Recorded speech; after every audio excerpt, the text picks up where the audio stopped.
Good morning and welcome to Flannel Hill Farm. This is a Big K thought out video. This is Big K's 5 what not to do things when you start a homestead. So, I think you're getting like 5 what not to do Wednesdays on a Thursday. Yeah, but it's all good. It's all good. Well, bye, Creed. Bye, Credo. So he says number 1 is don't start anything until your fence is built. We have spent so much time not being productive because we got to keep dogs in. We had to keep things from killing our chickens, or at least fail trying, but we did try. Just the amount of time we spend, the deer in the garden, we spent so much time fighting the fact that we don't have a fence. So is this like just your perimeter, or is this all of your fencing? Well, at least your perimeter, honestly. I mean, I understand some people have 30 acres. I don't know how long that takes to fence, but... So top priority is at least farmyard perimeter fence, where you're going to have most of your stuff. Make sure that's done before you start doing all the other stuff, bringing critters on and all that. You know, having foxes killing your chickens, etc. What was number 2? I am having to read Big K's handwriting, so that give doesn't me sound some help. easy. Give me some slack here. Notice who's reading it, because I wouldn't be able to read it. Don't put off taking care of water. Oh, yeah, for people that don't have water right away. Now you're losing time going to get water or have it delivered, or, you got to have water to live. Yeah. And I've watched a lot of videos of people that put that off, and now they're losing valuable time dealing with that every day. Am I supposed to read 4 before 3 here now? Okay. I think so. Don't get critters till your perimeter is secure and water and shelter are secure.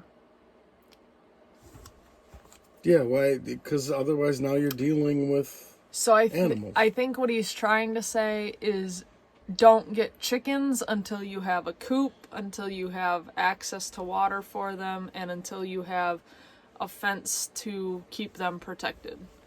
Don't get cows until you have a place for them to live, until you have... Okay. We kind of did that with sense. the dogs. Our dog situation was a little different because they came out of... Yeah. But same thing with dogs. Number 4, don't get overwhelmed, one thing at a time. Yeah, that's the big thing I've done wrong is... We worked on insulating the shed, then we worked on the... You might have to talk louder. We'd do one thing and get it about half done, and then we'd move on to the next thing because the concrete guy showed up, and then the next thing we put fence posts up, and then we went back to dealing with... I mean, we still have the holes dug for our lean-to. I think a lot of that has to do with... You're taking on a big project and you kind of put it into these little goals. And for me, I know it happens to me. We get to one of those little goals and I'm like, it's done. We're good now. And then you have like that next little goal. But for me, it's like, I'm so tired of it at that point that like upstairs, we have that first layer of insulation in the attic. I'm like, done. Insulation's good. And Big K's like, no, we need a second layer. And I'm like, no, insulation's done. We got to that. Because he was, we just got to get this layer up. We just got to get this layer up. So we finally got that layer up. And now I'm so over it that... Yeah. And that's, I think, how we personally on Flannel Hill Farm get stalled.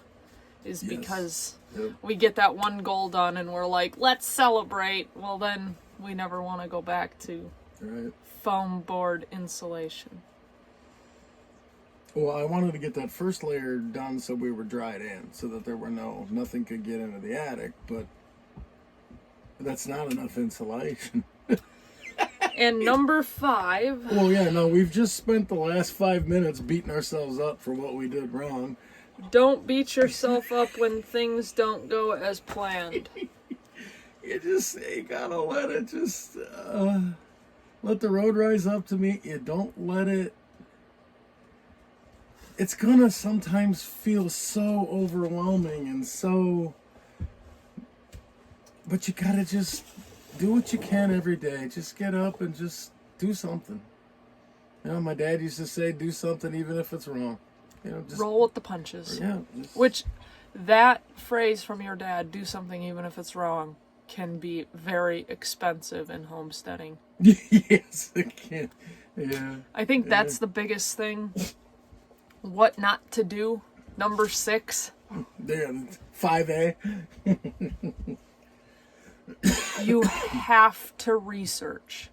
Not researching is the biggest detriment to homesteading, I think, just in general. No, I don't think y'all have to do as much research as I do.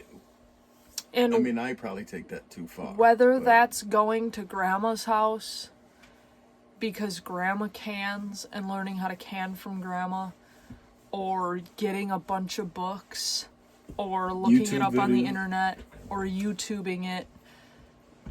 There's plenty of options, but make sure that you learn before you, because there are differences in canning. Like, is it acidic foods needs to be pressurized, or acidic foods don't need to be pressurized? Acidic foods don't need to be. Acidic foods don't need to be pressurized. So if you're only going to can acidic foods, don't get a pressure canner.